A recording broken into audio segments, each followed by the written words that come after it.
Welcome to Virtual Book Signing. My name is Bjorn Skaptason, and thank you for joining us here today. Where are you? You probably know you're at Abraham Lincoln Bookshop, the finest, I'm happy to say it, the finest bookshop in the world dedicated to the study and the literature of the 16th president. We sell books, we sell artifacts, we sell documents. We are involved in intellectual retail, as Daniel Weinberg likes to say. And so one of the prizes that we like to bring to you, one of the things we enjoy doing most, is doing these webcasts for you, bringing you virtual book signing from Abraham Lincoln Bookshop. And so again, thank you for joining us today on a Saturday. It is unseasonably warm in Chicago, but it's still pretty nasty, so I'm glad you're in your house. Hopefully you mixed a pitcher of margaritas and you can sit in front of your computer and talk about the Civil War. Today, our author is Bruce Levine. Bruce Levine is the J.G. Randall Distinguished Professor of History at the University of Illinois. He's an associate editor of Civil War magazine, of the Civil War magazine North and South. He's published 3 books on the Civil War era. Who knows, we might get into talking about some of them too. But today we're going to talk about his most recent book, The Fall of the House of Dixie. Let me take a step back. The most recent book before this one was Confederate Emancipation, Southern Plans to Free and Arm the Slaves During the Civil War. That was an influential book, and it said a lot about what the Confederacy, how white Confederates viewed the slaves, African Americans, and how they viewed them as a military asset. Some of that carries over into this discussion, so we're going to talk about that a little bit in this book. Anyway, that book, Confederate Emancipation, a very influential book, received the Peter Seaborg Award for Civil War Scholarship and was named one of the 10 best nonfiction books in 2005 by the Washington Post. That brings us to the book we are looking at today, The Fall of the House of Dixie, the Civil War and the Social Revolution that transformed the South. It's a Random House publication, and we thank Random House for sending Bruce to us today. 439 pages, and the cost is $30. So if you wish to buy it, go ahead and order it, and we will ship it right out to you. Looking at the back of this book, I'm reminded of some of the fine authors who have already, historians, scholars who have already recommended this book, including Gary Gallagher, David Blight, Jim McPherson, Adam Goodhart gave it a good review. And one of the things that all of these great scholars have in common is that they've all been on our show before. So clearly, their recommendation, after having been on the show, is that we needed to get Bruce Levine on the show. Bruce, thank you very much for joining us today. Welcome to Abraham Lincoln Bookshop. Welcome to the show. I guess let's just start the discussion by if you could tell us for a few minutes how you got to this book, how the topic hit you, and why you wanted to approach it the way it was. Such a great title and so evocative of literature, and that goes all the way through the book. I'm going to let you comment on that if you want. I guess the original idea, Bjorn, of writing a book like this occurred to me 4 decades ago when I was an undergraduate student at the University of Michigan. And a couple of books were assigned to the class that really opened my eyes to the aspect of the Civil War involved in the transformation taking place in the South during the war. I'd always, as a kid, been interested in the war, but I'd been interested in the details of the military struggle, as most young fans of the war, if you can put it that way, are.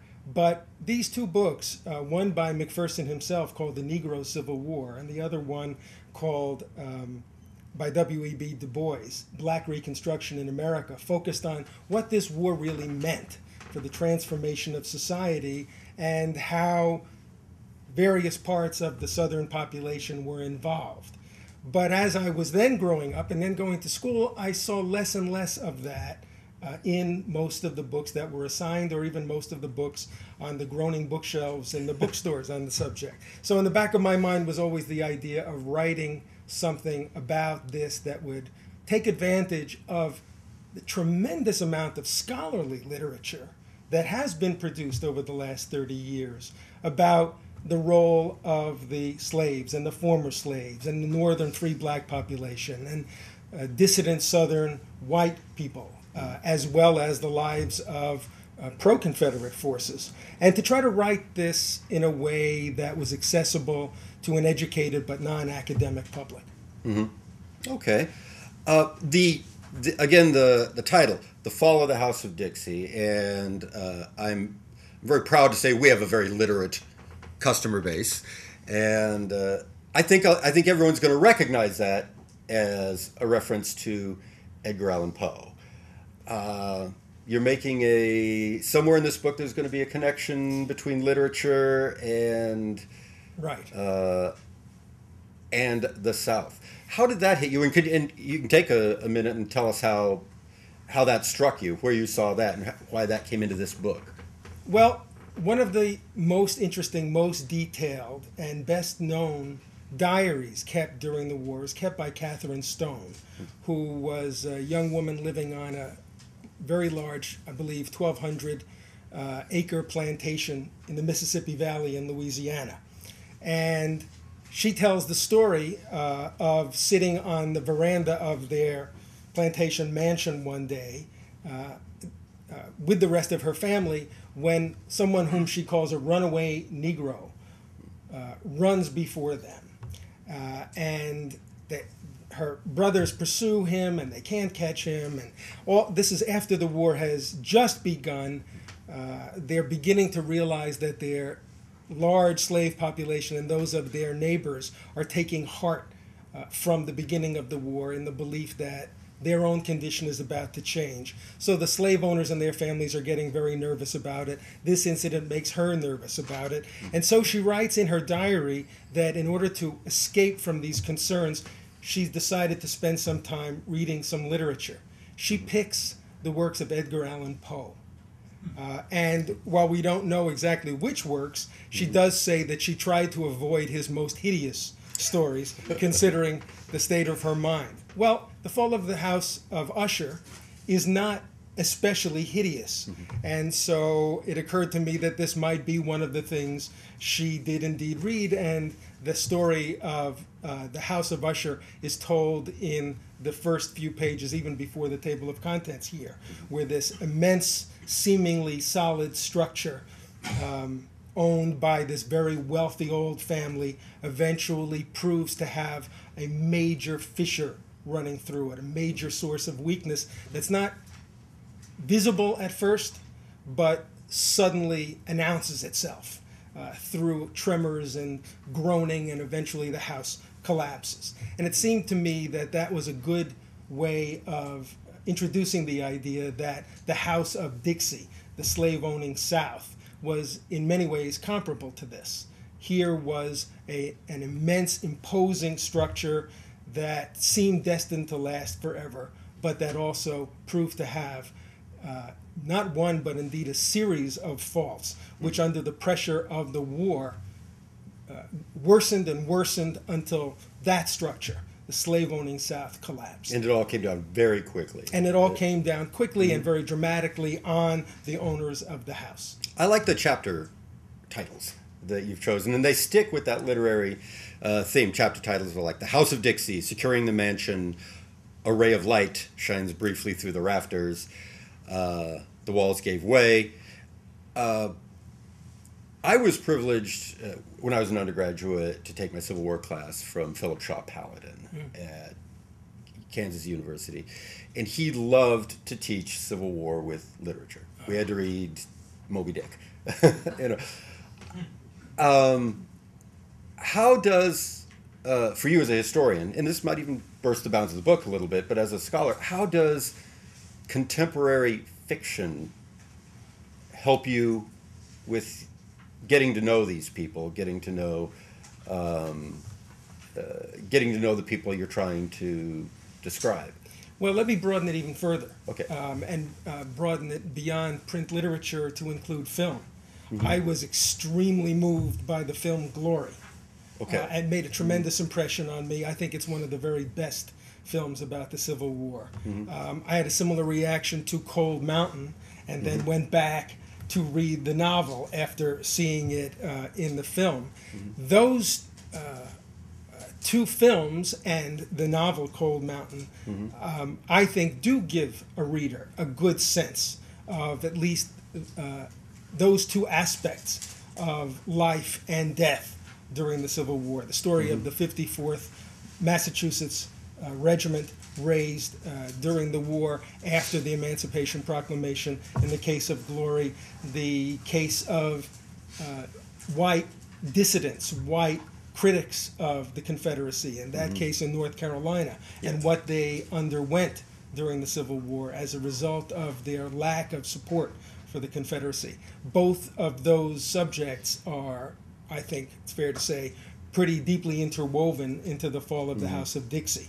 So both of them encouraged me in the project. So there's no reason for a scholar to eschew fiction? Oh, absolutely not. I don't think so. And I don't look at films or novels with the intention of scoring them as a scholar and saying, well, you got this wrong. No, actually, that general had 6 buttons on his jacket, not 5.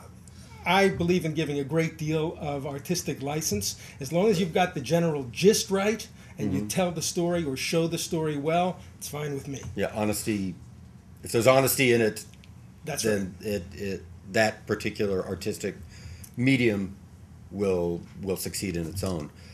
Let's go into the book a little bit, and although the discussion may continue on this Poe-esque, but so presumably in 1860, this House of Dixie, built upon slavery, is solid. It looks solid. Exactly. But as you enter the book, was slavery being seriously undermined before 1861, or was the war going to be something necessary to overthrow slavery? Slavery, I think, was solid in 1860, and was still solid at the time of Lincoln's inauguration. And many people, including abolitionists, believed that barring any major change in the political situation, this system of chattel slavery was likely to last many, many decades into the future. On the other hand, the slave owners themselves were notoriously nervous about the degree to which they could control their own slaves, and were very sensitive to any potential challenge. And that's because this extremely valuable property, as many observers at the time said, was unusual in the sense that here was property endowed with consciousness, volition, and the ability to aspire to freedom, and 2 legs each with which to seek that freedom. And that led the slave owners and their political leaders and representatives to be very nervous about the future. Even if this system isn't shaking, much less collapsing right now, it always seems to them, with some reason, in danger of falling or shaking, given the wrong political conditions.